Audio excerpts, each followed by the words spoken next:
Allô, docteur Hamouk? C'est votre rubrique santé.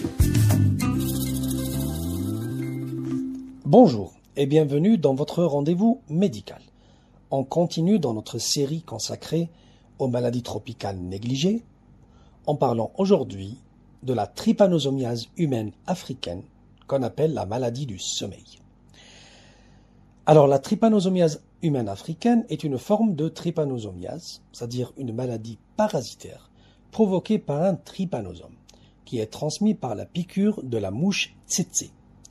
Deux sous-espèces de Trypanosoma brucei engendreront des pathologies différentes. On a la Trypanosoma brucei de l'Afrique de l'Ouest et la Trypanosoma brucei rhodesiense de l'Afrique de l'Est. La maladie du sommeil fait partie des 20 maladies tropicales négligées listées par l'OMS. Le nagana est la trypanosomiase provoquée par le Trypanosoma brucei chez les mammifères non humains. La maladie est endémique dans certaines régions de l'Afrique subsaharienne, couvrant environ 36 pays et menaçant 60 millions de personnes entre 2017 et 2022. L'OMS estime que moins de 1000 individus sont infectés par an.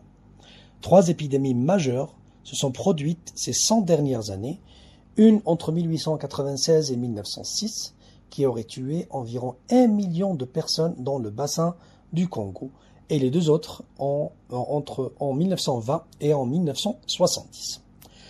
Cette maladie se transmet surtout par la piqûre de la mouche tsetse infectée.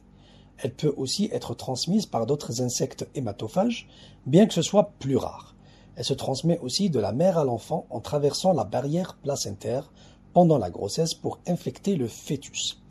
Elle est alors un facteur de risque de mort périnatale. Des infections accidentelles dans les laboratoires existent en cas de mauvaise manipulation du sang d'une personne infectée. Avoir des rapports sexuels non protégés avec une personne atteinte pourrait la transmettre, mais les cas avérés sont anecdotiques. Alors, en ce qui concerne les symptômes, lors du premier stade, la maladie se manifeste par des symptômes peu spécifiques.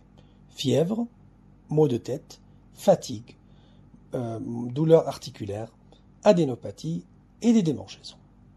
Une fois que le parasite a atteint le système nerveux central, la maladie entre dans un second stade avec des symptômes plus évidents, irritabilité, fatigue, changement d'humeur, changement de comportement, des troubles de la vision dont la diplopie ou la vision double, une perte de coordination, des mouvements involontaires, des tremblements, une difficulté à s'exprimer et surtout une perturbation du rythme circadien, donc du rythme du sommeil, provoquant des somnolences et des insomnies. C'est pour ça qu'on parle de maladie du sommeil. La durée de la maladie varie selon le parasite en cause. L'évolution est plus rapide dans le cas du Trypanosomia rhodesiense, sur quelques semaines à quelques mois. Elle peut atteindre plusieurs années dans le cas du Trypanosomia gambiense. Le diagnostic repose sur la mise en évidence des trypanosomes par l'examen au microscope du fluide d'un chancre, du liquide de ponction, d'un ganglion, de sang, de moelle osseuse ou aux dernières étapes de l'infection du liquide cérébrospinal prélevé par ponction lombaire. Le traitement pour le Trypanosomia gambiense, le traitement recommandé est la pentamidine en intramusculaire. Le fexinidazole est aussi utilisé. Pour le second stade de la maladie, elle recommande plutôt l'eflorentine intraveineuse, généralement accompagnée de nifurtimox. Pour le Trypanosomia rhodesiense, le traitement recommandé par l'OMS est la suramine en intraveineuse à surveiller à cause des risques d'allergie. Pour le second stade, elle recommande le melarsoprol. Tous les patients devraient être suivis pendant 2 années avec des ponctions lombaires semestrielles pour détecter les rechutes. Pour la prévention, il n'y a malheureusement ni vaccin, ni de prévention médicamenteuse.